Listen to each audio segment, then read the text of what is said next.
Mhm. Mhm. Mhm. They're both on. Let's hope this time it works. Yeah. This is the fourth attempt to start our stream. Yeah. Okay. It looks like it's active on YouTube, I think. Walk into the fire. I see on YouTube. Yep, we are visible.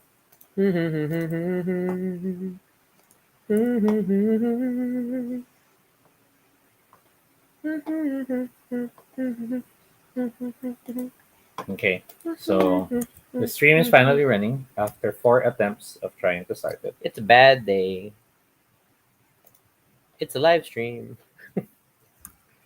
Talk about this being a live stream. Yes. If you are watching right now, know that this is a live stream that's been recorded. Or if you're watching right now, as in right now, you are watching it unfolding before your eyes. we are. This is our fourth attempt, so energy is kind of weird. Um, if you're watching live, we'll be starting in a few minutes. Feel free to just watch us babble as we reshare the links and manually make sure that our friends know we're on. If you're watching the recorded stream, feel free to jump forward to when the show officially starts or just watch us make fools of ourselves. But yes, welcome to our show. Oh boy. I wonder if there's an episode where I never scratch my nose. I don't think so. I think that is a guarantee.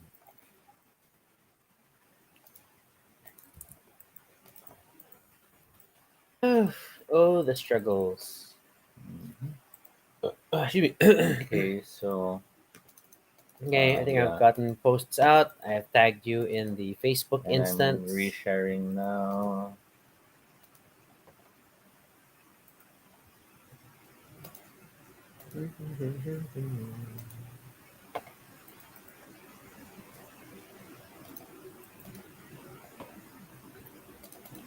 But yes, it is a Baduy Pride episode.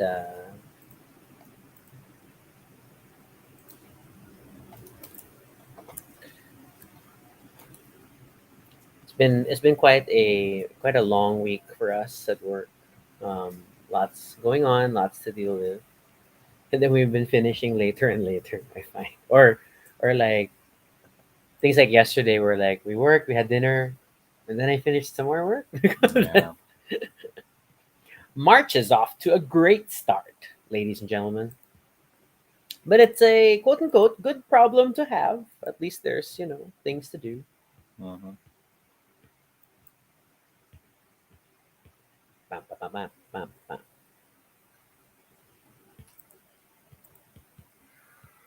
And it's also very warm. And it's yes, and it's not quite full summer heat. It's I don't know. It's this draining It's a uncomfortableness. microwave type of heat. Did you post to Baduy Pride? Yeah, The chat. Okay, yeah. cool. If you want to get better informed of like when we're actually live versus our schedule, then we have a Facebook Messenger group where we let everybody know that we're live. Although sometimes people periodically share weird memes. That is not officially what is that channel is for, but friends are friends. Hmm. But yes, I'll add as well to our gaming groups. hmm. Only because it's a gaming topic. So That is true. That is safe. rare enough that they might be interested in joining. But yeah, so let's talk about the GMing Atingu.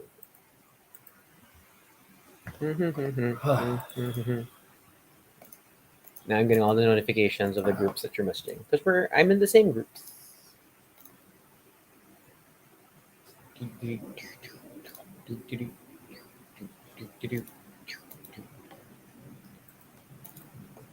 But yeah, So warm.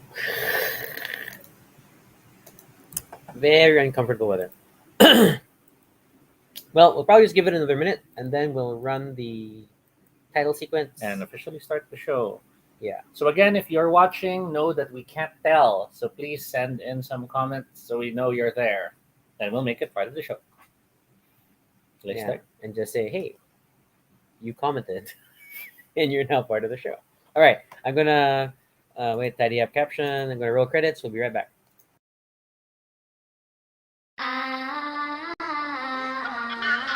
Oh yeah! Really great!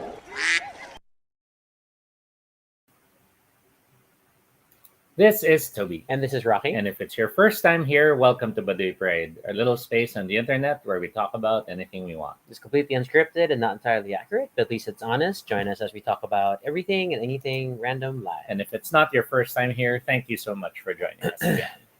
Today is a Thursday by Philippine time. It is known as, well, yeah, we're a day ahead. So yesterday for us was GM's Appreciation Day. No, you're super wrong. Tomorrow It's is tomorrow. GM. Ah! International timelines. He is the GM. So, March 4 is International GM's Day. There you go. It was born on Eon World in December 2002, originally a message board post by Eon World member Spunkrat, later renamed Heathen72, such Mhm. delightful usernames. The idea quickly gained popularity, championed by Mark Clover of Creative Mountain Games, and of course, Eon World itself. It is also, coincidentally, the anniversary of the 2008 passing of Dungeons and Dragons co-creator Gary Gygax. So, it's an annual day to show your support for your GM or DM or storyteller or referee, whatever you want to call them. Mhm. I like master of ceremonies. Mhm. How much you appreciate them, and so on and so forth. So yeah, so tomorrow is GM Appreciation Day, but we only do Baduy Pride on Tuesdays and Thursdays, so we figured we talk about it today, Mhm. and at least talk about GMing in general, and what's so tricky about it. We're saying hello to our around 5 viewers who are watching. Whoever you are, please feel free to comment and say hi. We'll make your comments part of the show. But let's talk about GMing. What is GMing, Toby? Depends on the game. That's true.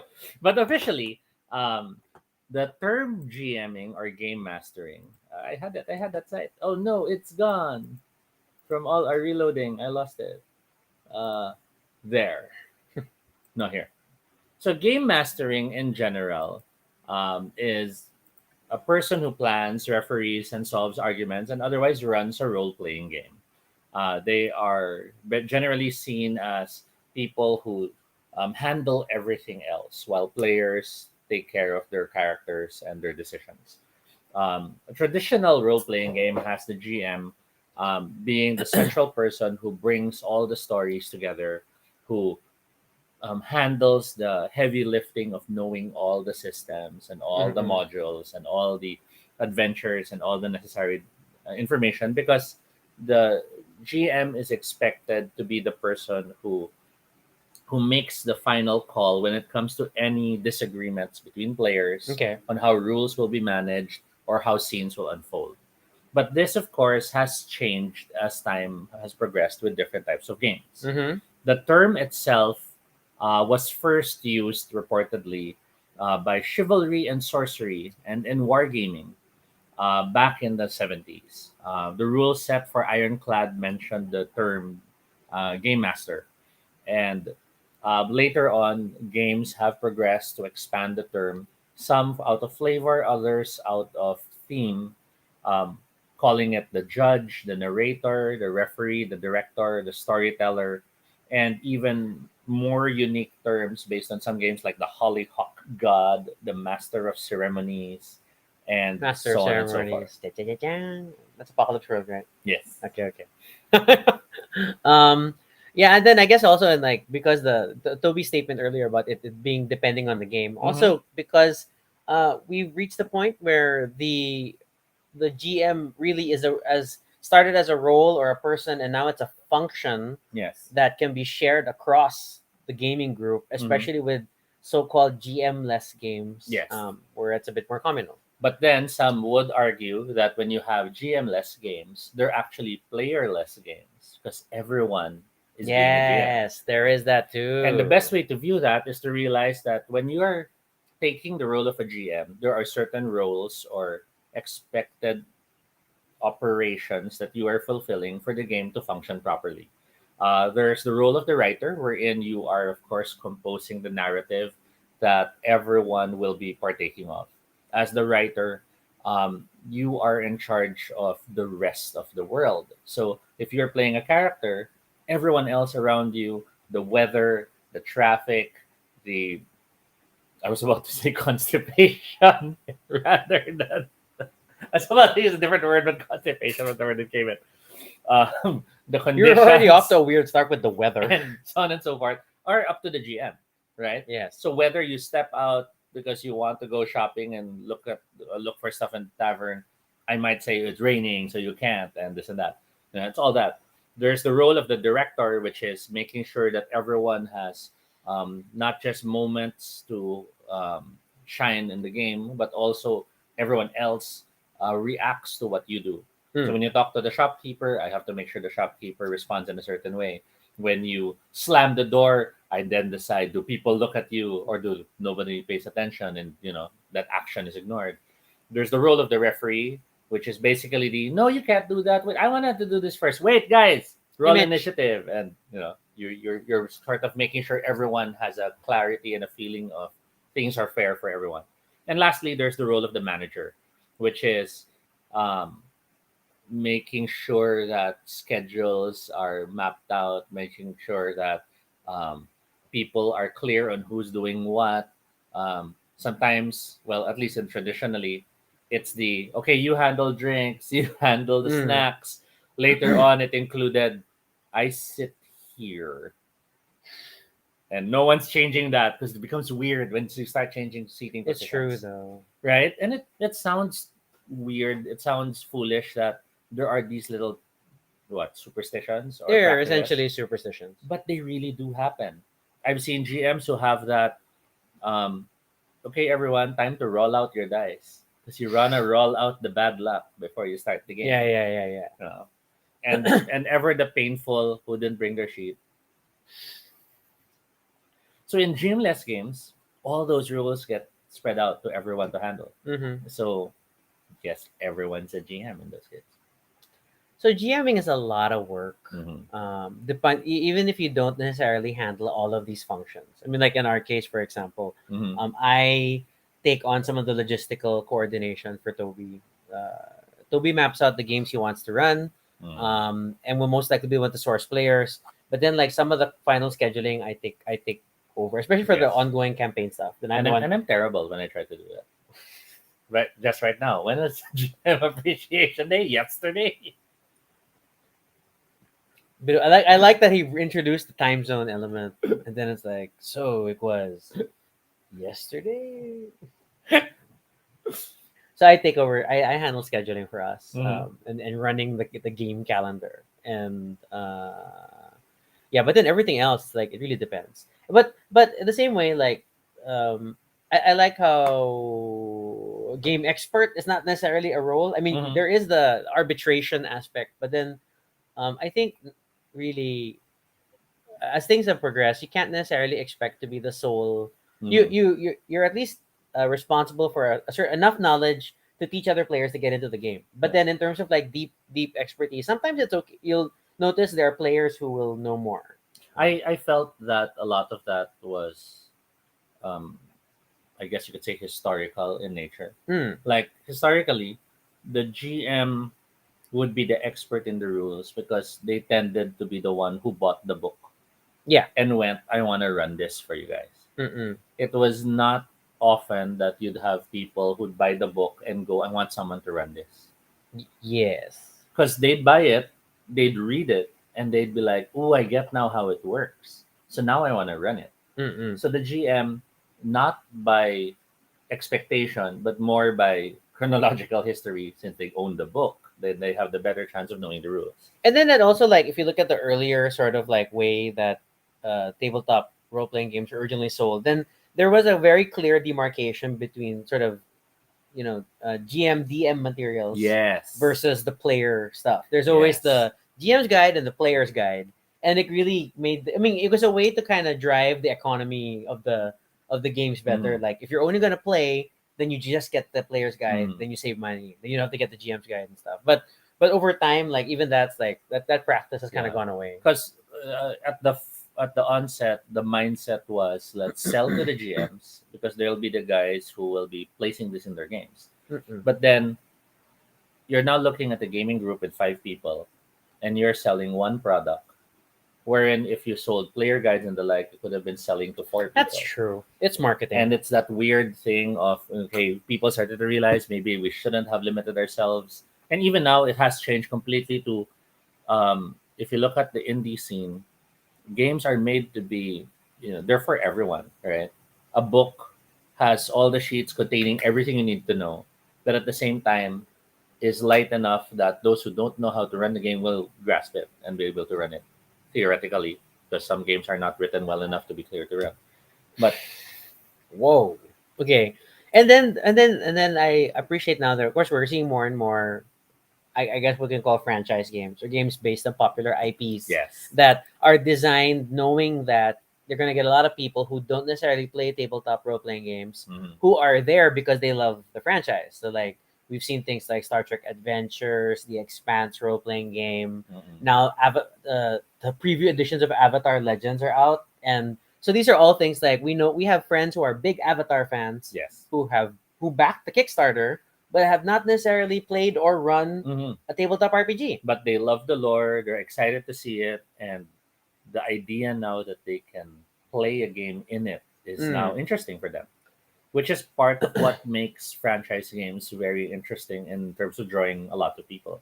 Many franchise games really pull in new gamers, or at least new fans who might become gamers. Yeah. And the system, as far as those people are concerned, is irrelevant. Yeah, Mm-mm. if it's got the material, let's check it out. Which brings the debate of should the system therefore be super tailored to a certain experience that matches the franchise, or are we just happy that we're getting more people interested in gaming and they'll find their way on what systems work for them? Yeah. And I mean and so I haven't run as many games as Toby has, hmm but what's become sort of my comfort zone is jumping into franchise games. So hmm like I think the first apart from a homebrew, which was still based in another franchise Yes, universe. your homebrew Gossamer Saga Yeah. was inspired by Magic. But it, yeah, then I borrowed elements of other systems. But it was Yes. easier kind of jump into other things. So things like the originally Doctor Who Adventures in Time and Space RPG, hmm which is now just Doctor Who the RPG. So I've run that, and then recently I run the Expanse, Yes. and then I feel like if push comes to shove, I could run Star Trek Adventures or Dune. And then I haven't gotten started reading on Avatar, but then Avatar I'm confident because it has PBTA roots hmm at its core, so that makes it easier to run. So hmm there is that aspect. So I mean, this is not to belittle or to think that getting into the hobby by franchise games is not as great as hmm as doing so through I don't know big classic tabletop systems, but it's definitely there's a different path to entry, and then uh I like how these franchise books approach it because they have to tell you about the lore of the franchise being celebrated, hmm but then they also tell you about tabletop RPGs in general, and then they also uh, give you tips on how to GM, Yes. down to talking about player table dynamics and types of players, and like I mean, and every book is different, but I appreciate that aspect of things. hmm Okay, so what got you to GM? Why did you GM? Let's jump back the let's jump back in time to Yesterday? my first my first actual game Oh, experience. no. And the first actual game experience would be me on a bus, uh, me with what we call bus mates, because um, I guess it's not that different from Western experience. We're in there would be the bus that brings you to school, so it's generally the same people every morning. And in this case, Don Bosco Makati is from preparatory all the way till fourth year high school, so it's a wide range of different personalities on the bus. Mm-hmm. And there were the upperclassmen who were playing Dungeons and Dragons, Okay. and I always was envious of hearing them having stories and stuff. Yes,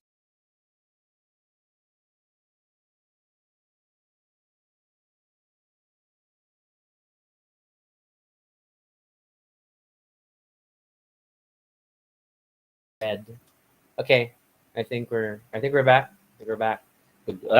It keeps jumping back down to red. This is scary. Yeah. Well, if you're there, you can let us know if you see See, us. it froze. We can see it froze on Facebook. Oh, it froze everywhere. Yeah, I'll Um. try cutting some of these because it might be updating in the background. Okay. Okay. Okay. Sorry. Um, Long Philippine story internet. short, played an elf. GM killed me in the first round by announcing that the shaking ground, which I was curious about and climbed the tree to inspect, turned out to be I was on a volcano that erupted and killed me. And rather than turn me off, I was like, that was amazing. Because I realized you could just have such a game that was running in your head. Sometime later, um, village friends went with my dad to some event and saw a bunch of kids. Some of them I knew, and they were playing a Dungeons and Dragons game.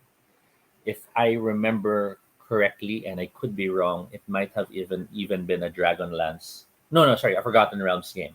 Oh, okay. So I was watching, they were playing. I was curious. Finally, one of my friends goes, "You want to try playing?" And I'm like, "Sure." So they grab a pre-generated character. Her name was Shell Downwind. She was Oh, wow. Okay, you remember. a Okay. paladin of the goddess Timora, who Okay. was a goddess of luck.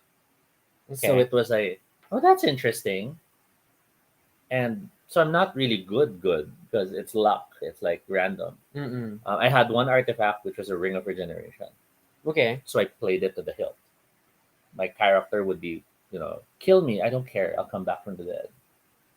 Because officially in old Dungeons and Dragons rules, the ring of regeneration never stops working. Oh, So you okay. could die, and then a week later you come back. Oh my God. Okay. Um, my understanding was my character doesn't know she has her magical ring, so she just knows she doesn't die. Oh, okay. And all the more paladin. Um, Great game. We started meeting up weekly, and as the games progressed, I realized I like this. I like this building of stories. I like this feeling of everyone contributing, and then you find ways to interconnect the stories. We eventually learned of a game coming out at that time called Vampire the Masquerade, Okay. but we knew the card game. Oh, really? The We played Jihad. It was first Jihad, eventually called Vampire the Eternal Struggle game. So we were playing that game and we were anxious to find a chance to play the role playing game.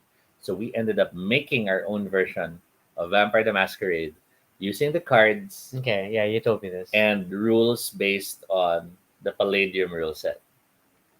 Why did you go to Palladium? Because Palladium back then had more things in grids and percentiles. So it was, oh, I can do Throne Gate. I have a 60% chance to hit you. I'll use Decapitate. I have a 20% chance to hit you. Why not? So why not D&D? D&D back then um, was the whole gamut of simple rules to THACO, Tackle. THAC 0, because that's to hit armor class 0. Oh, okay. Yeah. And it's Okay. this weird math calisthenics of all armor has to go back to 0 to see if it's good or bad. It was a weird system back in the early days. Okay. And then Okay. later on, we shifted to other systems. But D&D was a scary mixed set of things to touch. So we were like, let's use Palladium. Hmm. And we used that. And then eventually, we got a copy of the rules. My then first GM and forever first GM, not I don't count the bus one as my first GM because it was a kill you game. Yeah. Yeah. Ryan Mendoza um, was always the one running games. And at one point, I just um, he asked me why don't I try running, and I just was terrified the whole time. Mm-hmm. Because like all of you, whenever you're like, I don't want, I'm not sure if I'm ready to run. That was me. I always feel that. That was me for him, for the guy who was running forever for me, and I decided I had to do it. Uh, so that's where it really all began, and I started to realize later on the rationalizations of I've always wanted to do films. I always wanted to make stories, and GMing was being able to do that with a unlimited budget. So Vampire the Masquerade was your first system to run? No, I know I ran other games, Oh. but I I don't count them as running games because it was me running the system. Okay. And it was only in Vampire that I started to run a story. Ah, okay. Okay. So D&D was a lot of modules. Marvel was a lot of modules. Mm. That's why you saw I still have some of the Sentinels and Yeah, like yeah, that. yeah. And we were doing Marvel like a tactical game. You are Sentinels. Okay, fight the ganyan. Yeah, Similar which with was like it was practically a board yeah, game in and that similar to sense. D&D, I was running games that way because it was still module based. Mm-hmm. So it wasn't until much later that I started to I mean, run I'm my guilty own of that. story. I'm still running modules. Yeah, but that's because it's a comfortable, you don't feel like you have to come up with things on the fly Mm. until they happen because of players. Which is then every time. Okay. Um. And you, Hmm? what made you feel that urge to run again? I wanted to try it. I mean, like I'm also of a writer mindset, Mm-hmm. um, and then I think, well, to be fair, I think it helped that we've always played narrative. Mm-hmm. We've always played narrative games, and then by then we had started to play games with a lot of shared narrative mechanics. Powered by the Apocalypse, Houses of the Blooded. Mm-hmm. So then it got me at least a lot more comfortable with, I'm okay with throwing in stuff for story and things like that. Mm-hmm. It's still terrifying though because uh, it's hard to imagine prep. Mm-hmm. It's like it's because you can't quite account for every eventuality, and then watching you run, it's like you had music that's cued to scenes and stuff, and like I don't know how to think about it. I can barely focus on like what page I'm on, or like Mm-hmm. I tried having Excel sheets of character of my NPCs, and Mm-hmm. then like kind of prepping, and then I realized also I'm really bad at taking notes of Mm-hmm. my own story. Mm-hmm. It's like even when we're playing and I try to take notes, if I'm in the scene, I'm not taking notes. Mm-hmm.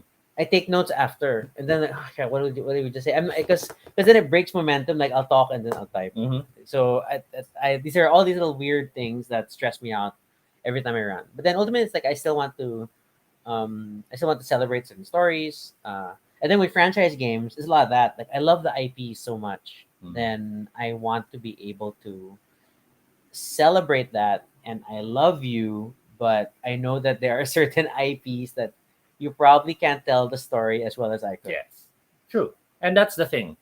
Um, when you run games and you want to GM, one, you are free to run whatever game you want. That's up to you. Two, you are free to run it any way you want. That's up to your group. As long as you have a group that enjoys playing that way, you're not doing anything wrong because Mhm. that's your game. But at the same time, three, you don't have to run everything perfect. So, um, let's say you wanted to really run Star Trek, but you're not that well versed in Star Trek lore, then maybe someone can run it better, or maybe you can have it with a first mate, wherein someone helps feed the information. That also applies with rules. Maybe you want to run the game, but you don't know the rules yet. Then you ask some other players to help fill in the gaps for the rules. There's nothing that says just because you don't know enough, you can't run the game. That's true. Although I like knowing more. Yeah, there is that desire to be fully equipped, and Yeah. I know Pendragon, which we're having such a great time with Hmm.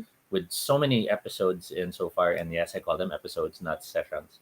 Um, I'm It's been running still for years, I'm still literally. terrified that I don't know enough of the myths. Mm. So I am still reading in the background. I am still going through the different stories. I feel a lot more confident now, realizing even the people behind the Great Pantragon campaign did take so many liberties in certain areas. Um, Because there are also so many versions of the mhm. Arthurian legend that don't quite reconcile with one another. And that's part of what you have to accept as a GM, that when you are running something, even if it's pre-written material, it's still your take on it. Yeah. So things can change. And then I like also like in the GM section of the Expanse RPG, they also codify it to the degree of what kind of stories can you tell, what how do you deal with the canon. Mm, So you can have your player characters shadowing the events of the show or the books. You can mhm, have them just in the world as they happen, or mhm, at the end they're like, or just make your own story, and if it contradicts, it's fine, it's yours. mm, So just take our setting and run with it, and I like that kind of thinking. So a lot mm, of yeah, a lot of the newer games are trying to like encourage that mindset. Like it doesn't have to be perfect. It's yours. Your game is yours, and as long as everybody's having fun, then it's cool. Yes. Now, of course, there are exceptions to the rule, and one of them is when you're participating in what is now popularly called organized play. Oh, Uh, okay, yeah, yeah. so when you have stuff like the Adventures League and the like, um, You must run it a certain there way. are certain rules you have to follow Yeah. because those rules are not meant to limit creativity, but they're meant to make sure that we're all speaking with the same vocabulary. Yeah, because organized play means that I can level my character to level 5 under this GM, and then if I go to another GM who also is Mhm. playing these league modules, then he can help me get from 6 to 10 Because it without your level 5 like being overpowered or for the break other or level breaking the fives. fun for others. Yes, yes, yes. Yeah. Whereas in a homebrewed or freeform game, I might go, "You're level one. Here, have a Vorpal sword. What? It kills with one blow, but I'm level one. Have fun." Don't touch yourself. Because then you can like, okay, now I have all these troops wanting to get it. And, Mm. it makes the story fun, but it might not work on organized play. Lots of game lines have opened up their doors to that concept, and I think it's because ultimately, on a marketing perspective, it also means you have people who subscribe to new content. Mm-mm. So that means you have a good steady flow um, of participants and activity. And I appreciate organized play in the sense that it helped drive sort of more regular in person, well, not in person gaming, more regular public gaming. Yes. Because a lot of the role playing hobby is pretty much people playing in their respective homes, the homes of friends, Mhm. and then it's not something you can see. But to get people to play in public, Yes. more likely it means it has to be like a shared experience, and organized play enables that more because then Mhm. you can have regular tables at game shops, you can have monthly meetups and things like that, Mhm. and that interoperability of the organized play system helps both GMs and players in that regard. Okay. So going back to the more individual GMing experience, Mm. running games for your group. Um, so what do you think are good tips on what or guidelines that a GM should keep in mind to be a good GM? Water. Hmm. No, it's the first thing you forget. Yes. Like when you're talking, when you're running, and then you need to figure out when you're gonna drink. Hmm. Uh, like between our dynamic is that I try to make sure Toby's glass is filled Hmm. whenever, or it's hard to pay attention. Sometimes he'll wave his glass at me and like okay, sure, Typically, the main message there is know that you can take breaks. yes, In our case, we kind of have a system to get the water flowing, so we don't take as much breaks. We do still have bathroom breaks and the like, but we like keeping the game going as much as possible. yeah. But your bathroom break, especially the pandemic games, your bathroom breaks are literally like, okay, discuss amongst yourself. Like he'll set a scene, discuss, and then he'll run, and then he'll come back. Because I don't want it to stay away too long. Yeah, It's like and it's like when you're watching a movie, you don't want to miss things. oh, that's why I don't pee. You but rarely see me stand up in a movie. but you should be. Okay, okay. For the sake of your bladder, take breaks, call for timeouts. If you need to recap the rules, you need to look something up. Don't hesitate. Don't feel like you're ruining it for everyone else. You have the right to have fun. And if you're stressing out over things and not having fun, then you're not giving yourself a good time playing this game and running it. So make sure you call for breaks. Okay, that's a good one. Um, if you do get drinks, um, pay attention to what you drink because some drinks do end up making you want to pee more often or dry out your throat. Um, so hydrate properly. Um, what else?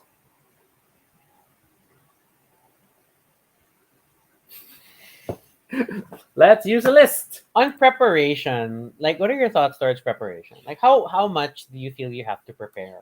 I used to be a full prep person because again, I wanted to tell a story. Mm. So I used to like write down um, the full narrative of what I had in mind. I'd be like, "Oh, this would be a cool scene." I'd write it down.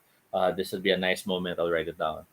Um, that tended to lead early on to possible railroading moments wherein, oh, I really want the scene to happen, so I'll make sure you guys get to that point. What is railroading? Railroading is when the players lose a certain level of agency because you just want their characters to be where you want them to be. And while railroading as an experience has been generally negative, it is not innately a negative thing. Mm. For example, if you have a group that's supposed to be fighting the dragon because the town is being ravaged, one can say you're railroading them to fight that dragon eventually, but another might say that's the point of the game. Yes. So, likewise, if you're playing a Call of Cthulhu game and you've all arrived in this mansion because you've all received a letter from its previous owner asking you all to stay the night, by rights, you can, as a player, state, hell with that, I won't, and leave. But then if you do that, you're out of the story. Mm. So railroading has its place in gaming, especially when you want the story to make sense. And the best way to avoid railroading is if, as players, you also work with that story in mind and find sensible reasons why you choose to go along with it. So going back in terms of prep, um, a lot of the planning was again historically because that's how modules are. Yeah. Diba? When you look at a They map module, out like it's if they do this, do this. yeah, If yeah. and the modules weren't ever, if they choose to go to town, then you can run this. It was if they choose to go to town, the adventure ends. Oh really? If Okay, I you didn't know that. like in Pendragon, it also states even the Great Pendragon campaign has blah blah blah asks you the knights to help them. If the knights choose not to, this adventure ends. Um, the Forest Savage had a lot of those, wherein the Mm. challenge was there, and they have to stay awake and fight the unseelie host. If the knights give in and ask the unseelie host to help them, they are removed from play. Oh my god. So it was that sort of thing, and with that sort of experience before for GMs, prep felt like we had to write everything down. Essentially, you were writing choose your own adventure Yes. books and writing all the Mhm. endings. And that led to different innovations in terms of GMing. For World of Darkness, you started to have relationship charts. This person hates that person hates this, and left it at that. So it's now open to interpretation, but you had these guidelines. And then later on, you had games wherein that was coded to the players themselves. Yeah. So Apocalypse World, Praxis had you as a player accuse someone, or you as a player start a fight, and um, the act of railroading was now codified into the system as things that your character is doing because of the rules. So, with all those being codified, the GM less and less had to prep things. Mm. Hence, games like Praxis, the only prep is this is how the system works. Now let's play and let's find out where the story will go. Mm-mm. And you'll see how, for people who are still used to the old traditional games or to the module based games, they try to overtell everything when they're given the chance to contribute to the story, Mm. right? It's like, my character is an orphan. So the parents died when he was ganyan, and maybe your character was behind that. And you're like, wait, let's deal with that as we go through the story. You're trying to map everything out, but we won't keep track of that.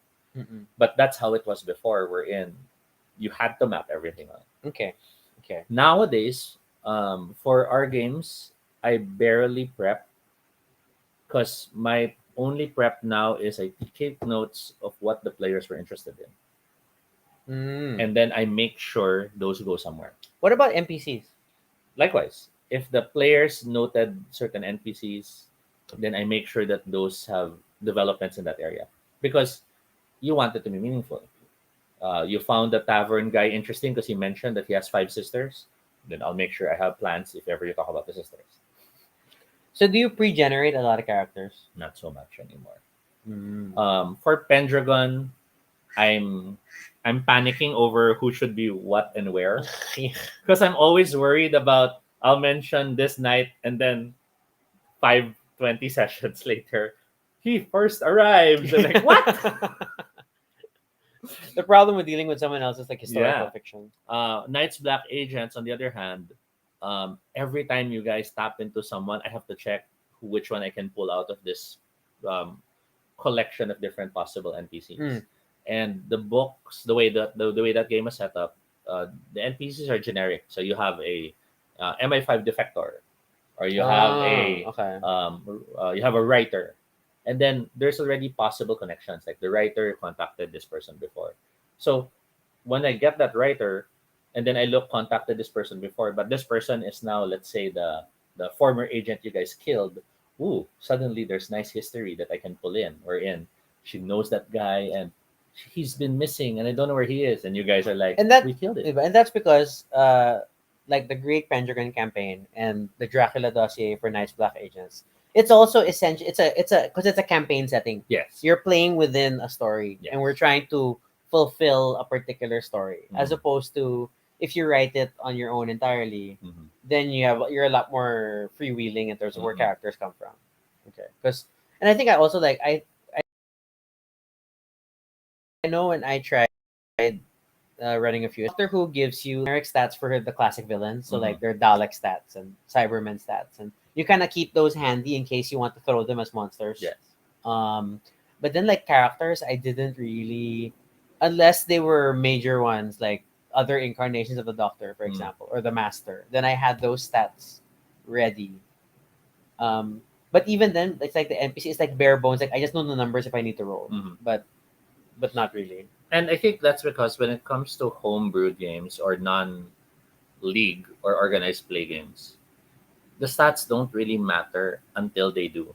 So Mm. no one cares what the master's persuasion stat is, for example, Until you're until trying to well until until he's you hypnotizing you. yeah until you have to roll and the failure matters to the player. Mm. So that's the only time the stat will suddenly exist and matter. And I've kind of realized that even the actual value is irrelevant as long as the range of value fits the expectations of the player or against their expectations for the surprise value. So, for example, we all know the master will be persuasive. Yes, he Then, literally hypnotizes people. then you could just choose a stat that's high enough and show that that'll work. But likewise, let's say there's a mailman and you're trying to convince the mailman to help, and then I suddenly go, "Oh, the willpower is high." Then there's that. Wait, why is his willpower so high? It becomes a nice moment. Mm-mm. Likewise, if the mailman should just follow, I shouldn't even bother with a stat. Mm. So it just happens. Or for the sensible feeling of accomplishment, you have them roll, and then you still play through it. And that's part of being a GM. There is the magic show of um, you always have to be a fan of the players, even if that means making things hard for the players. In the old GMing mindset, it was antagonistic. I was the game, you are the players, I will kill you, you will try to survive. Yeah, it doesn't help that there's literally a wall Mm-hmm. between the GM and I mean, the classic GM screen Yes. image, then it's really like, this is what's gonna happen. And that wall existed even before the screen. The Yeah. fact that books were GM's eyes only, Yes. and you are the Yes. player, and you can't look at it. And then later that leads to all the problems of, but experienced players already know the contents of the book, so it's not fair. Mm. And there had to be all the supplementary rules now of, oh, maybe the vampire is not just a vampire, but it's a vampire magic user, so the players will still be surprised. And so with this back and forth of attempting to keep the players off guard, Mm. there was this unconscious message of you cannot trust the GM. Yes. They're out to get you. Yes. And sadly, the scars of that is the reason why many groups are, you enter this room, I check for traps. Okay, you find no traps. Can I check again? Because I don't trust his roll. Okay, you check for traps. There's still no traps. Wait, can I detect evil? And you're like, you're just in the room. So it's a sad um, side effect of an antagonistic mindset. Later on, with many games pushing towards a more shared experience, you now have the GM being the fan of the players. Even the players reach a point where they willingly throw themselves into dramatic moments Mhm. because they know we're all in it for fun. Yeah. And that was, I think, one of the good things that you experienced in your early games because you started with those type of games already. And those types of players. I mean, Yes. you had a very established group at the time, and then they were really they're like their first few side conversations between turns were talking about, don't you appreciate the emotional catharsis of playing? I'm Mm. like, what? And like, we're just playing a game. What are you talking about? And then but then so then they'll have characters who like really get into very complicated dramatic moments, Mhm. and because Some that's what they self-inflicted. yeah, but because they want to put the character into that and then see where it goes, Mm. and then that was the experience. So it was definitely a very nice mindset to be exposed to in my early gaming, because I've said this before and I'll say it again. I only really started playing role playing games when I Mm. met Toby in 2009.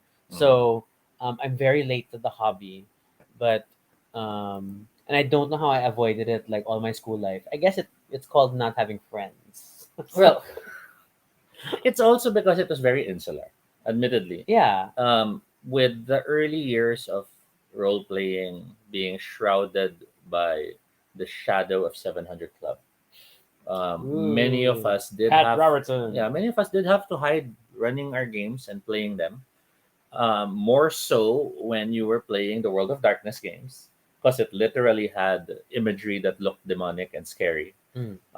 But as I had that debate before with a member of the family, would it really have mattered if the symbols and images were all crosses and angels? You'd still feel weird because it was a game. Mm. Um, so Yes, exactly. Satanic Panic. Thank you. yes, that was a term.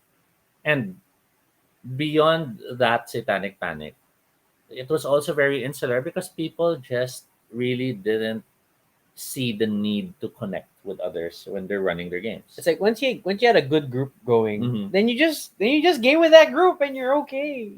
And then later on, there were the attempts to have more public games. There were the open gaming meets. There were convention games. The Philippines was a little bit behind compared to the rest of the world because I Mm. think many were already doing gaming and conventions. Here, we were still trying to make that a thing. Um, but Convention plays hard though. yes, I will admit the noise level is just and beyond the noise, it's always for me scary to be a GM in a convention event. because You don't know what type of players you'll get, ah yeah. and you'll run the gamut of you have people who love the drama, who love the spotlight. You'll have people who love the tactics. They don't care about the drama. So you might have someone going, he's dead, and the guy with the tactics going, so he's dead. Let's just move on. And the guy wants to role play, but the one is wanting to move forward. You'll have the ones who are a bit more wallflowery. They're not they don't really super engage, but they're still having fun, and they just want to every now and then do their little thing. Mm-mm. But then with the others, they might get overwhelmed. You have the others who get super into it, not necessarily for the drama, but they are super into the game. Uh, that they might be sprouting everything they know about the game to the point of might be telling how people should play the game. Mm. And with all this mix of Well characters, intended love. there is again that expectation of the GM to manage it.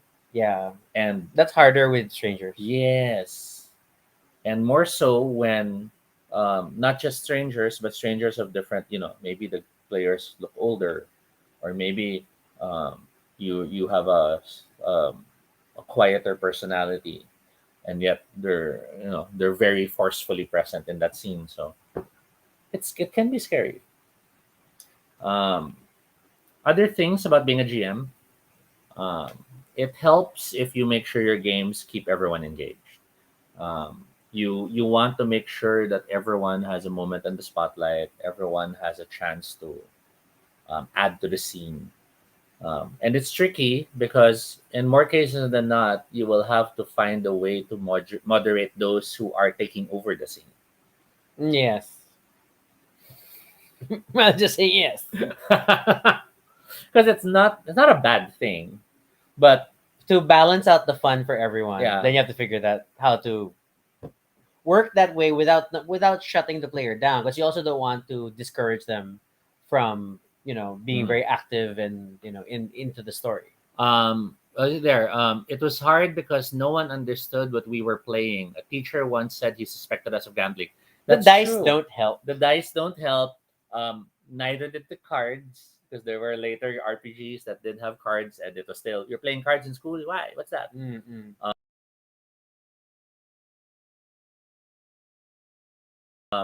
I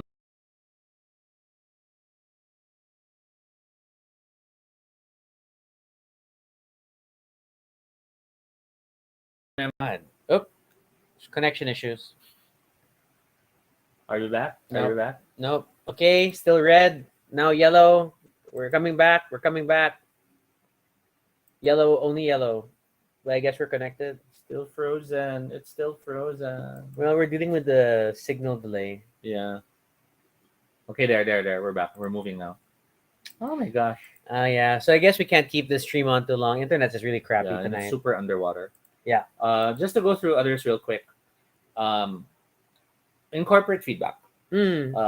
I think it's a trait that GMs need to become comfortable with, which is to ask their players to share feedback. It's not just feedback of did you have fun, but it should be feedback of are there parts you want to explore more? Yeah. Are there things that were not that interesting? Were there parts you'd rather not touch on again in a later session? Because that's always important, and more so now that we have to be more aware of each other's comfort levels and safety. Um, there's uh, oh, these are like super old school. Yeah. I started running a mailing list. Whoa. Assign responsibilities. I think that's something which many GMs realize that they can do but don't. Hmm. In our case, we internally have that make sure water's flowing. But for other groups, it could be you handle initiative. So while we're running, tell us who's next. Hmm.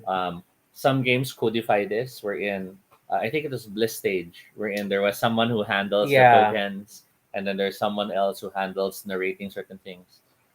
For other role playing games, it was the division of key areas. Like anything about the war, you'll be the one to tell us. Anything about magic, you'll be the one to tell us. Hmm. So don't be afraid to assign responsibility. Players being empowered, that's pretty much what we were talking about, being the fans of the players. How do you feel about progress? Do you feel characters need XP? It depends on the story. Mm-hmm. It depends on the. I mean, like, um,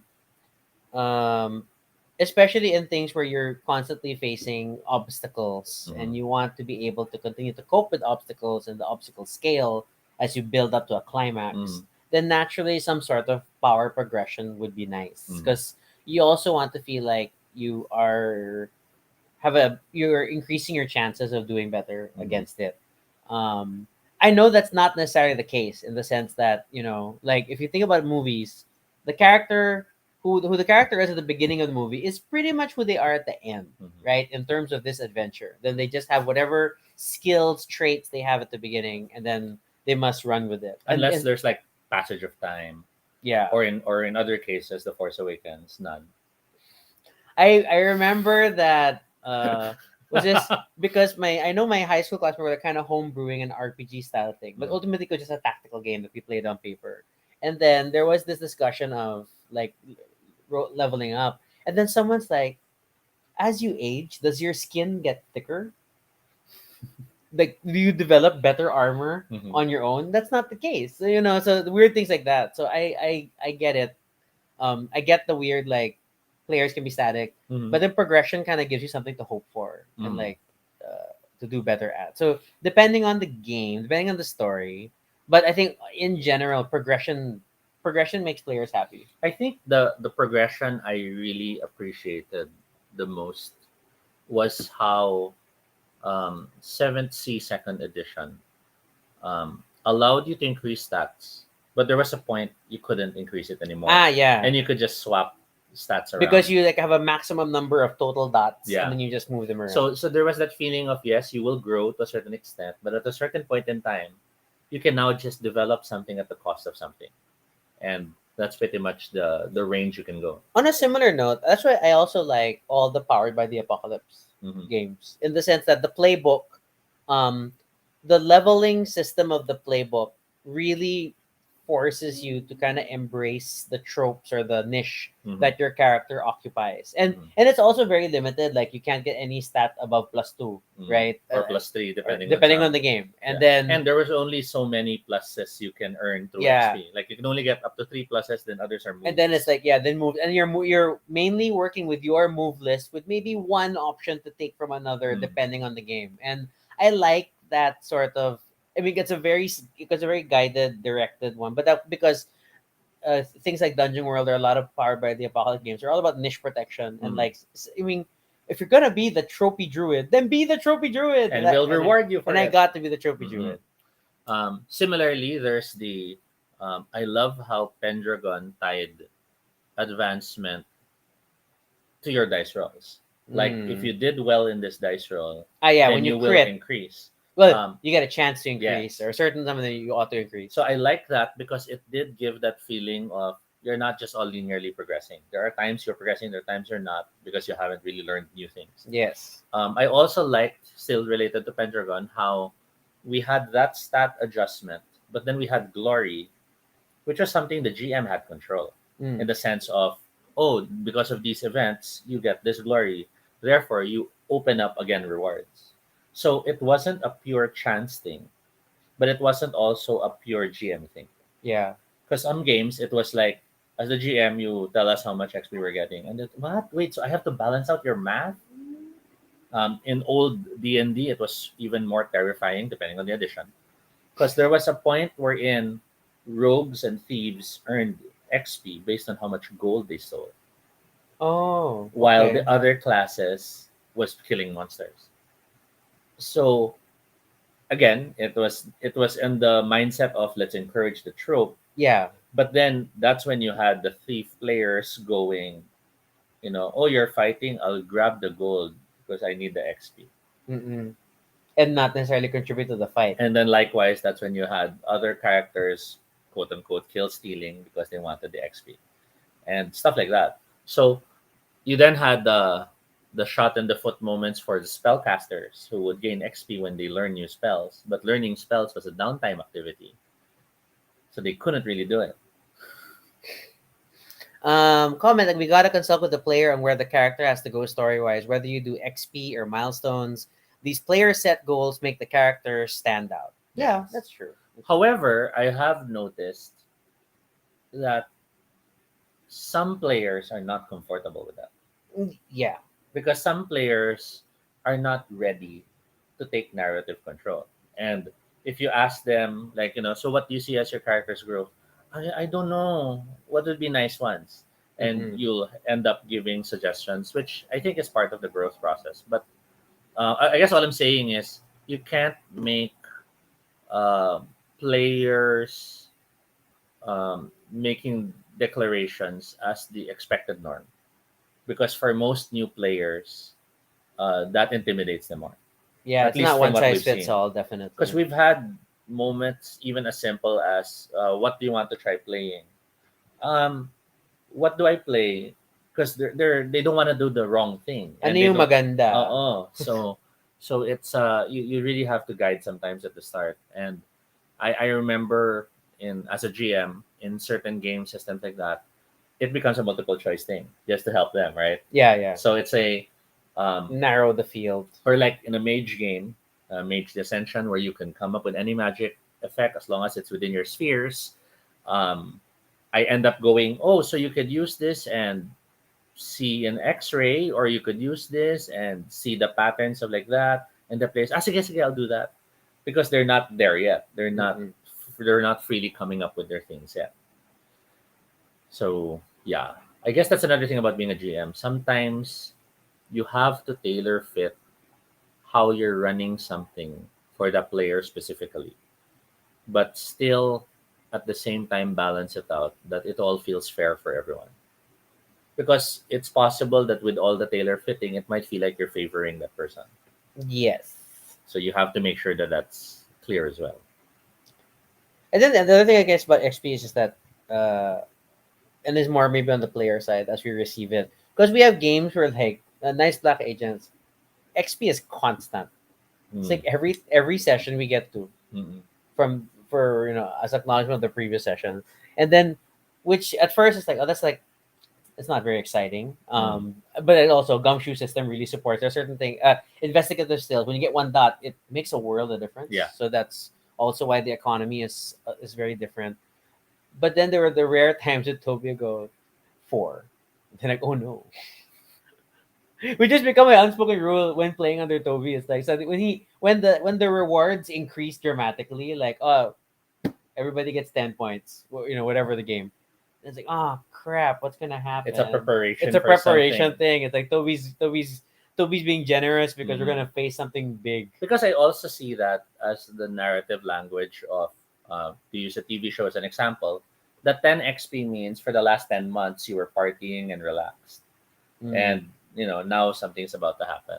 Or you spent a month dressing up like Training Rambo. or, yeah, getting ready and stuff. Um, what else? Um, of course, the world must always acknowledge the characters. I always stress that, while we're not necessarily playing simulation games, it is still the GM's role to help make the world feel alive. Mm. And the best way the world feels alive is if what the players do matter to the world, even if it doesn't matter to the story. Okay. So something example, if the players were always, speaking to a certain NPC in a rude way, that NPC will react to some degree. Mm. Not necessarily groundbreaking in terms of the narrative, but maybe the next time the player's there, the NPC walks out. Or maybe the next time the player's there and asks something, the NPC replies rudely.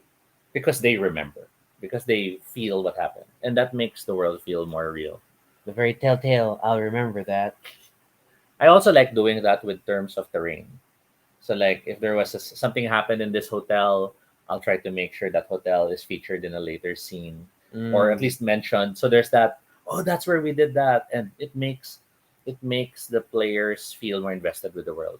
That's our challenge with the Knights Black Agents game because it's an international game and Mhm. there's so many locations and so many characters and it's hard sometimes to keep Mhm. track.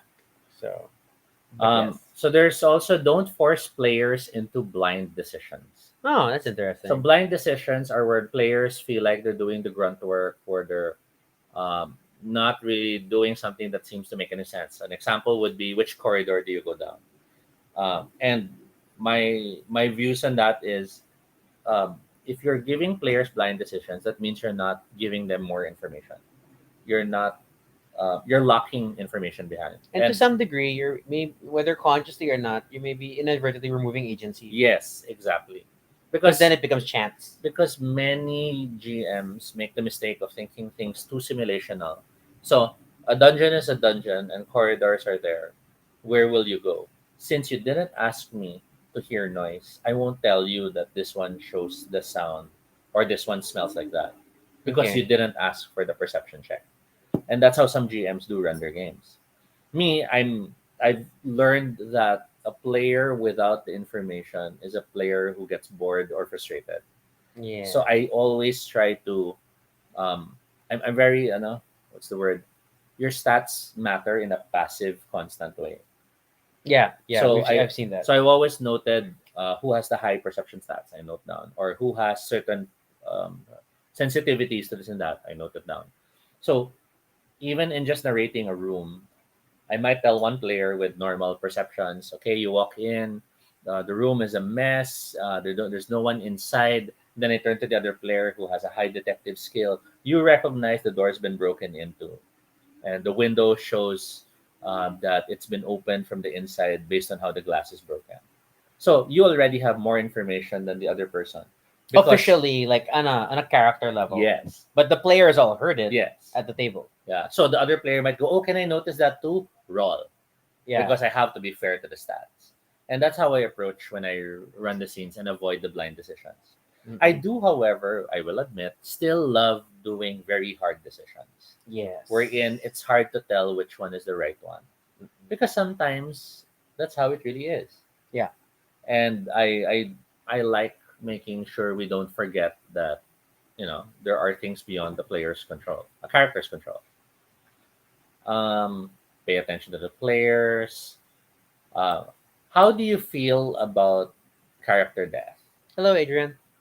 Uh, As a GM, if there's players whose characters will die, whether it's because of the role or because of their actions or because of their declared action, meaning I don't mind if I'll die, I'll do this.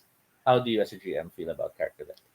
I think I just hope like I hope it matters to the story somehow. Mm-hmm. Like it's the perhaps the fundamental human hope that your death means something. Mm-hmm. And then as much as like in a role playing game, the players are so the quote unquote stars of the story. Mm. They're the stars of the movie. Then I want their deaths to matter. Um, um, and then I also don't want the player to feel like then he drops out of the game. Mm-hmm. Also, especially if like we're if the campaign's not yet over, like it's not a one shot, then what do we do? Mm. So, and there, it depends. Like the Great Pendragon campaign, literally you prepare backup characters because Yes. death is waiting at any It's moment. meant to be the theme. It's very Well, no, fatal. not the theme, but it's meant to be the feel of the game we're in. If death claims you, death will claim you, and you can hope that your family will keep on live on. Mm-mm. And then, but then like other games like the White Wolf stuff, and Mm-hmm. we tend to have a lot of like clinging to life moments, but not necessarily death because it's hard because you but just as a player when you die, especially if the character's been going on for a while and you have a leveling system, so there's been progress, Mm. it hurts so much. And Mm. then are you gonna tell me I have to go back to like a starting level? It's so painful.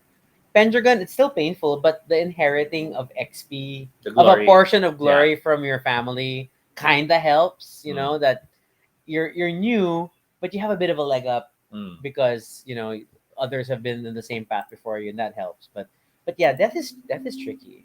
Death is tricky. I think in the past I was fine with players seeing their characters die because old school was about surviving. Mm, With the world of darkness, there was that feel of death had to be meaningful. So we started to make sure that if ever a character was going to die, they always had a dramatic monologue. They always ah, had that chance to say something like a death scene. or a last thing they do. But that's pretty much it. We just wanted to make sure that the drama of the death was there to be relished in that scene. It was only with our last best hope that Ah, that introduced to me the idea that oh my god, death can be I trigger this so that this happens. I Last Best Hope was really good. Mm-hmm. Was really good in that sense that for a game where that codified death into it as a Mm. mechanic. And Uh, likewise, Dread, which also had that I push the tower yeah, and I sacrifice myself. So that suddenly became such a rush of, yeah, we can let the that death have that meaning, and we all just have to work together in making sure it makes sense. okay, sharing on YouTube. My GMs tended to mitigate death, giving us fate points or extra rolls. And one of my characters had to die. He asked if I was at peace with it. Surprisingly, I was. Character died nobly. And then, but that's still like, see, that's there's that. I think players can be okay with it if it makes sense in the story, and Mm. then and then it works out. What our last best hope introduced to me that I really loved though I was choose to die, and I just will explain it later yeah. because So it gives a reward. or the other way it was portrayed was I know I'll die, but I'll live first for this scene, Mm-mm. and I'll make sure I'll die in the next scene. Yeah, you scheduled that. So it becomes that TV moment of we defeated it, we all, and then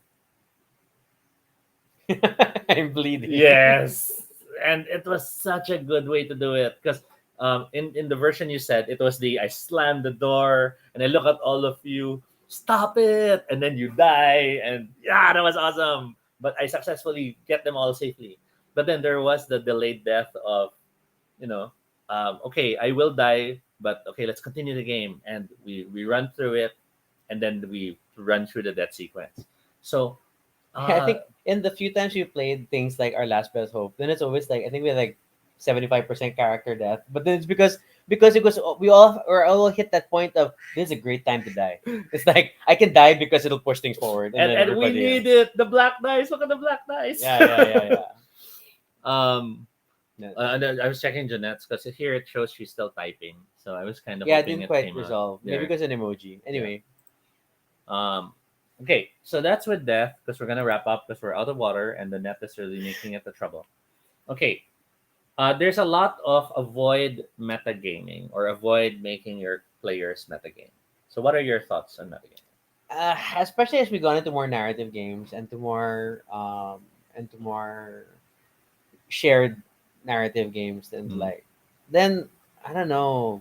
I don't think there's really something wrong with a certain degree of metagaming in the sense that if the players are working together to craft elements of the story and they connive their characters into Mhm. the situation that enables that story moment, it's not necessarily a bad thing if it helps everyone create a better story and it Mm. moves things forward. And we've seen that with like, hey, what if my character like falls in love with your character Mm. and they maneuver it to happen or like or it's like guys the bad guy's my father, Yeah. you know. Or even the can we happen to be in that room too? Right? Oh yeah, Those are the little I have a metagaming lot of moments like, of could I have been there too? Or can we bump into each other can that I moment? join the scene? Because I want to join the scene. I want to be part of it. And that officially is metagaming. Yeah, Because the yeah. character couldn't have known that. But you are maneuvering things. And I think that's the thing about metagaming, which um, many negative metagaming is when it approaches rules lawyering. We're in, why is the troll still alive? It's only supposed to have 6 hit dice. And that's already 30 damage. And that's the negative metagaming for me because Mm-mm. you're stepping out of the game experience and you're telling everyone stop playing, there's something wrong.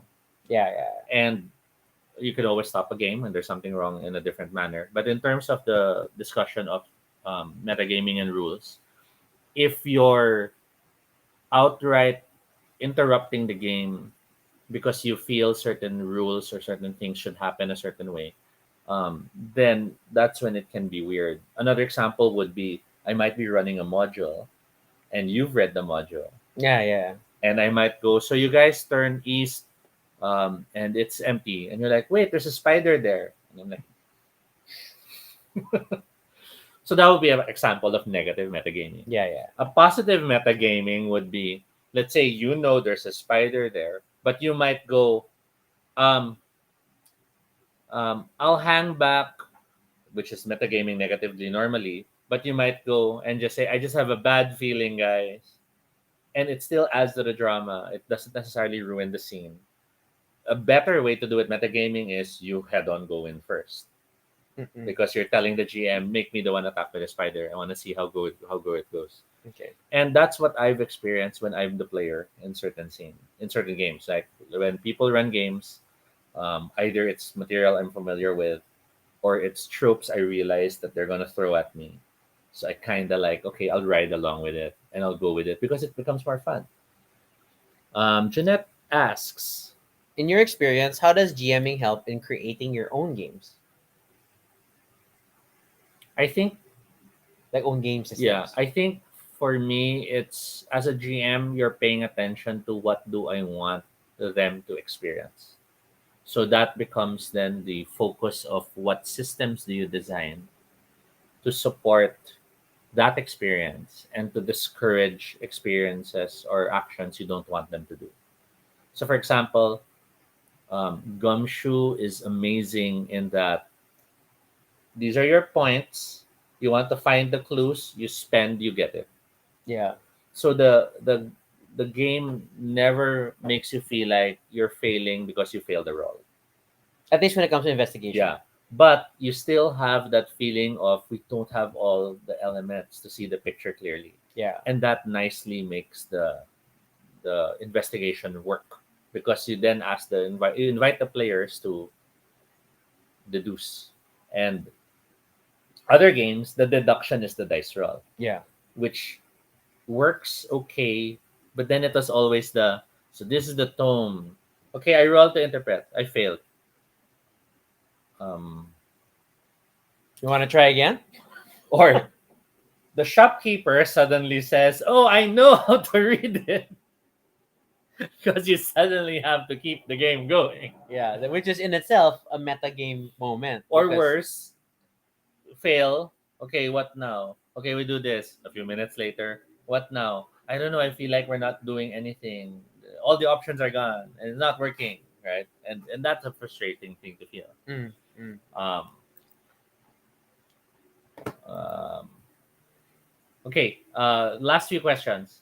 Okay, there is the keep the group small and the related never split the party. These are common statements in role playing games. As a GM, do you agree or disagree with these thoughts? I understand the value in keeping the group small because the more players, the more divergent narratives you may Mm. have, the more scenes you're running and keeping track of. It's just literally harder. Do you have an ideal number so far? Parang a sweet spot. I think I'm still okay with like 2 to 3. Like Mhm. like at my state of running, I think I'm only really comfy with 2 to 3, max 4 to 5. But you're at the table. It's like I you're one of the I five. was about to say You help me. I am 4 to 5, but only with certain players present. Okay.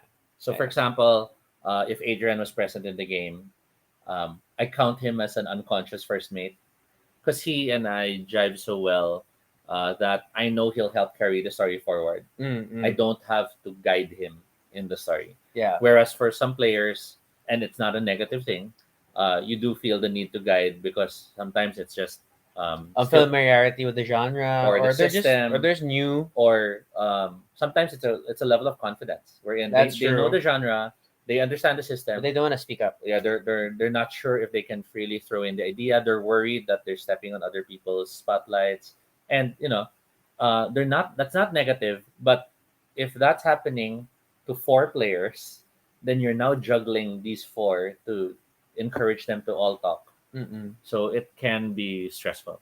Yeah. And props to people who run like these really big games where Mm, it's like 5, 6 people, 10 people at the mm. table. And I know you have a history of also running large games, Much but more simulation, a bit of yeah, but it's like, oh my god, I can't imagine because it just overwhelms me because it's too much to keep track of. So mhm. it varies in your level of comfort, and then splitting the party. Obviously, it's really, it depends on the game. I mean, like, it's a don't split the party is a trope in itself for more the your D&D simulationist, because the point being it is easier to deal with threats when you're together. And everyone has something they can contribute Yeah, in dealing because with it the was threat. it was the niche protection balance. Mm, Like, because if you lose your fighter and you're going to fight, mm, then that's kind of sucky. So you want mhm, to make sure you always stay together. Whereas in other games where like you each have very strong power sets, or like the game allows you a lot more flexibility. Like a lot of World of Darkness, it's like to some degree you can fight. To mm, some degree you can think through things. To some degree you can be sociable. And you're just really, really better or really, really worse than other players, but you all have the stats. yes. Then you all have a chance of resolving challenges of that type. So then it's not so bad to be on your own. Naturally, you are much better at certain things, and Mm. you want to steer in that direction. But um, but the split the party element is not as detrimental. Yeah. Jeanette shares, thank you for always being patient and generous with me in our games. Again, you're not doing anything wrong. It's really just part of the challenges, especially in our current setup, running remote games. Oh my God, the challenges of running remote games. Yeah, I think we can do a whole other Yeah. discussion on just running And remote. just that inability to do all these other things if you were physically present. It could be something as while you're talking to someone, you're handing them the book and showing them a page, and Yeah. it's so hard to do that We have remotely. discovered even just challenges of interpreting sheets because you can't just go like, look at this part of your sheet. Instead, Yes, we're always like, in the upper right. or Is someone screen here? share, and Yeah. then you're Then okay, trying, look, I'm screen sharing the which sheet. helps, but then you realize you're blocking their screen, so they can't Yes. update their own screen at that Yes. time. Um, Adrian asks, is there a way to encourage players to be a first mate at session 0 and cultivate this over time? I feel that is a combination of the player's maturity. Metagaming. Yeah, but that's true. It's the player's maturity and the player's knowledge set. Mm, So knowledge set is either their familiarity with the system or the genre or the playing group style, mm, and it could even better if it's all three. And then maturity is because um, first mates know not to hog the spotlight. mm. First mates know that they always pull in another player character with them in a scene when they can. So it's never a I do this and it's my scene. It's a okay, I'm doing this, but hey, can you be in the scene and I'll have you present also, and I'll talk to you in that scene because you're showing other players that um when it's your turn, it doesn't have to be just you. Yeah, and I feel like that's what happened to us for like our your Star Trek Adventures Mhm. game. Then like although we kind of just selected the pre-gen characters, but then I ended up being the Vulcan. Then then I can be older and I can Mhm. be more knowledgeable. Mhm. And so then I was there to always chime in with the what makes sense in this universe statements and really like Captain, would you really be doing that? And like so it sounded as a character it's like a little annoying because which is like your classic stereotype Mhm. know it all Vulcan. But it helped then I felt very encouraged to like make sure that when the lore was getting we're entering weird parts of the lore, then I'll kind of chime in and like actually this is da, da, da. And But it I was still a but I still made the mistake of not calling disruptors. yeah, it's like I think your enemies had phasers also, and like Yes. no, they would have disruptors, but that's okay. Um, YouTube comment as a GM, you tend to see which players are ready to be the minor GM. So that's an interesting That's statement. an interesting statement. I Okay, agree. okay. I think you can see the players who have huge potentials to be GMs during play because you even the way they describe their scene is already feeding information the way GMs tend to. So Mm, that's where you mm, could see players who have that potential. They're not just oh can I attack? They'll be like so I draw my gun and I try to move close. Um, um, oh, is anyone seeing me at that moment? Yeah, they're already thinking like a GM, and you're like, okay, mm. look, we can check, or you're like, no, you're fine, go, keep going.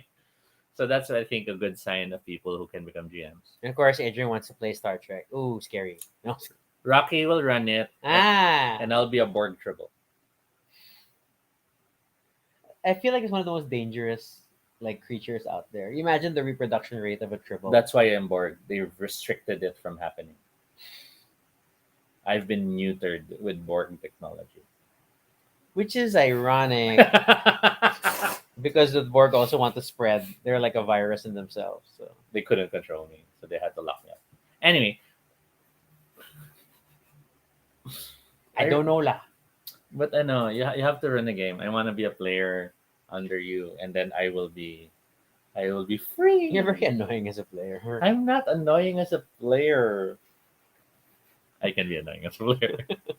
Because Toby's really going to be like, I'm gonna choose the weird character, and I get it. It's like the liberation. It's the Yeah. I just want to run with But at the it. same time, my weird It's not characters. disruptive. Yeah. They're just very like bizarre Yes. concepts. They're just a little out. They're a little left field.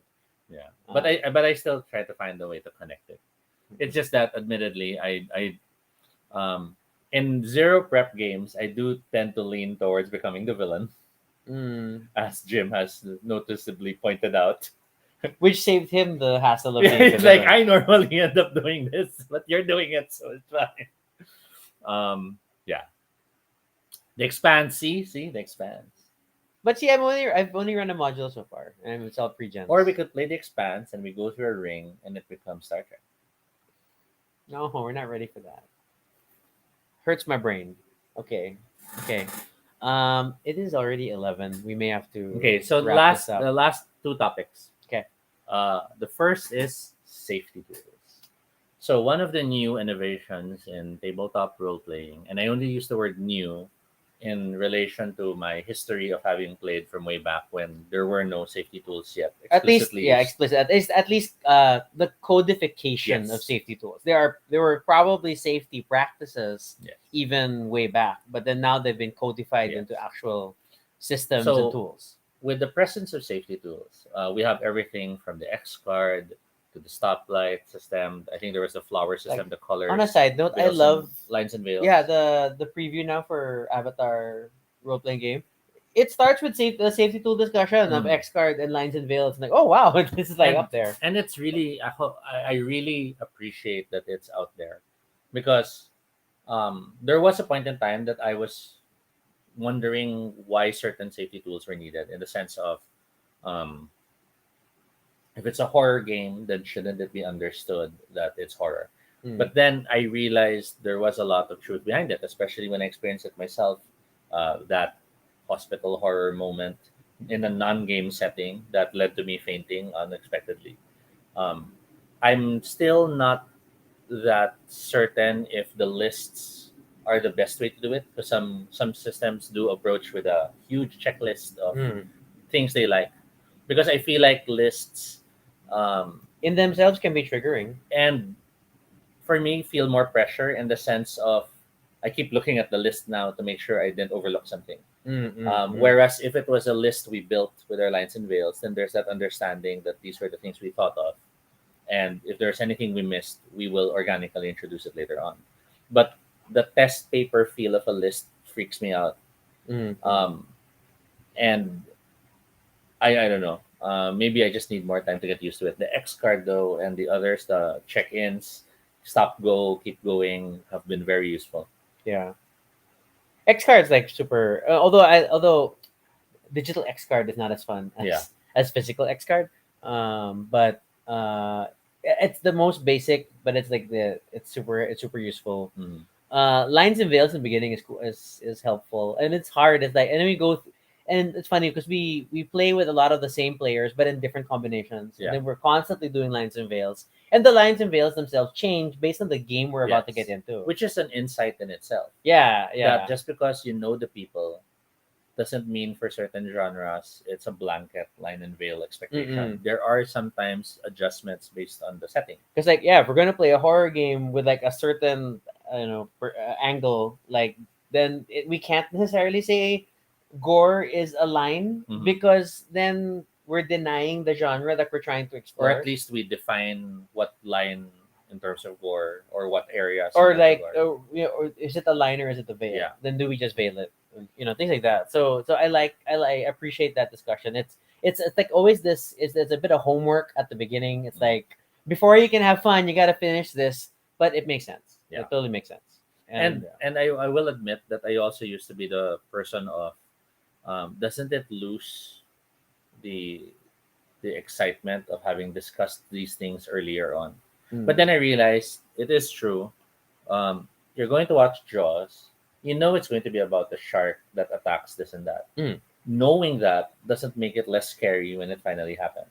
yes, So defining things like, yeah, I'm okay with zombies. Then when the zombie does appear, doesn't mean it's no longer scary because you knew it was coming. It just means you now feel more confident that you're free to have fun with that zombie. Because as scary as it is, it's what you all have accepted that you'll explore in this quotes to game. take out of context when you're free to have fun with that zombie. Okay, okay, okay. And the last one is, um, endings. So whether it's the end of a Ooh. campaign, if it's the end of a, not necessarily character death, but the end of a player, in the sense of they'll have to leave the game, Mm-mm. or, um, life just forced them to stop joining the games for now. So suddenly you have to deal with how do we end that presence at the table. Um, to even the more serious, in the time of pandemic and stuff, sometimes we do lose friends. Mm-mm. And does the game proceed? Do you think you have to stop it because the person is no longer there? It really depends.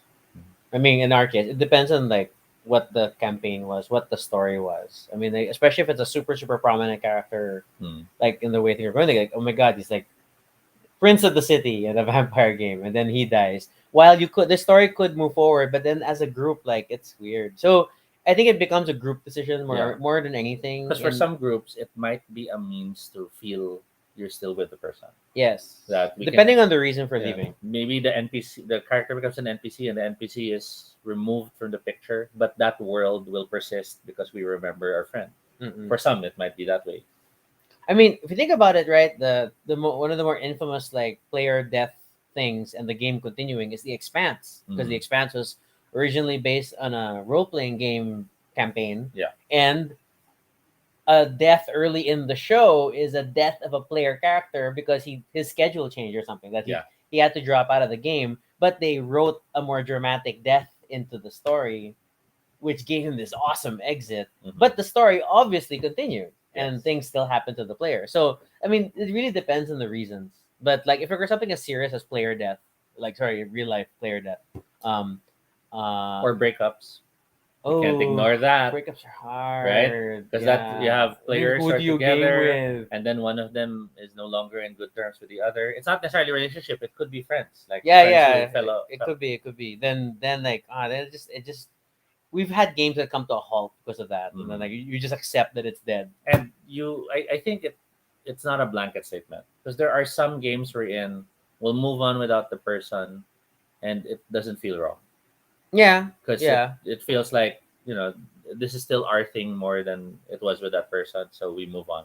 I mean, like we had a game where like the we sort of continued the story, but then we had to change the player mix, Yes. and then that went okay. I mean, it still wasn't quite the original game, Yeah. but it at least we still got a sense of closure for those Yes. characters, and even though we had like brand new characters who got into the fray of things. And I think that's the important word, closure. That Mm, you want the feeling that things were settled in a good way, because in as much as role-playing games are mostly imagination, creativity, and people sharing the story, it is still time you've invested. yep, And if you've been playing 2 hours, which is tremendously, um, short yeah, but for her RPG. you're only playing 2 hours a week, and Ooh, let's say, you're not even playing every week, and in the end you only clock 20 hours in the year. That's still almost a full day of mm-hmm. time that you've invested. So you can't just say it didn't matter. Mm-mm. Mm-mm. A lot goes into tabletop role playing, and you want to appreciate But that. when it comes though to persistent games, What do you mean persistent games? games that aren't necessarily tied to a narrative. So, for So it's just example, or like your organized play like or settings. like our vampire game, which it didn't really have a distinct ending. I had to give it a distinct ending so we could give it a wrap up. Yeah, yeah, yeah. But it was a game that could have just kept going and kept going. Because there's always something more in Chicago, Yeah. or like even just Lacuna. Yes. Like Lacuna went on for a while, and you literally there was a shared universe that you were the best person to appreciate, and not everybody had the full view of. Mm, But for some of the repeating players, they had a bit more, have more pieces of the puzzle that mm. made it exciting. Yeah, that could have just gone on and on and on and on and on, but it didn't. It came to an So end obviously, somewhere I'm the GM who feels endings are needed. because that's your movie mindset. I yeah, exactly. I don't like a story to feel like it just fades out. The season has to end, Yeah. even if it's just a season, And and it may get picked up for another one. and even if the season ends in a Cliffhanger. Hitchcockian way, or in a, um, fade to black, as it was done with The Sopranos. Mm, Spoiler. Um, for me, it just has to have an ending, because we yeah, have to feel like we're closing this game. finish the We can Sopranos. say thank you, and we can move on to the next game. Because others, it never really ends. Like, sometimes it's not even it never really ends in terms of the game, but it never really ends in terms of the character.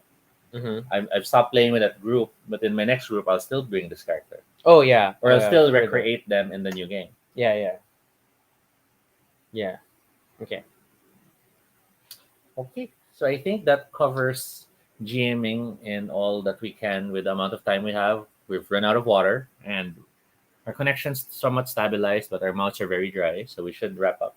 Yeah. So hey, again, advanced happy International GM's Day, which is tomorrow, March 4, which for us is in like 40 minutes from now.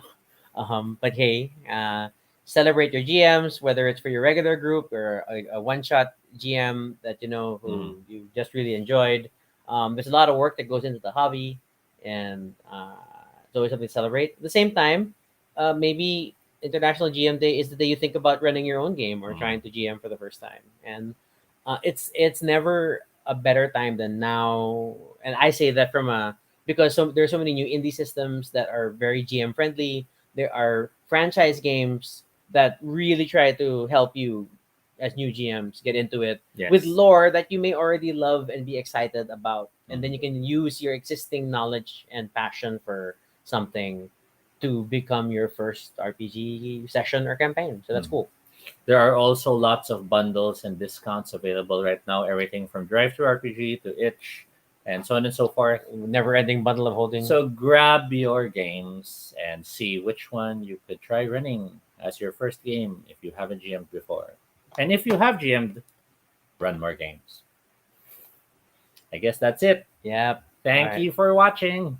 If you have questions or suggestions for future episodes, fill up the Google form at bit.ly Baduy Pride Ideas. You can follow us on Twitter, all Toby No Shade, RG Suniko. You could also check out our blog, badaypride.com, for all the previous episodes and stuff about us. Feel free to continue the conversation in the comments below. What are your favorite GM moments, whether it is you running the game or things that your GM has done? Let's celebrate GMs all throughout the next whatever, also the weekend. Right? Just go celebrate your GMs. And then, Adrian says, remember the free quick starts. Yes, there's so many free quick start material. And be sure to subscribe for notifications, whether on Facebook or YouTube, so you don't miss our next live stream. Once again, I'm Rocky. And I'm Toby. And And this this is is Baduy Baduy Pride. Pride. Good night, everyone. Happy GMing!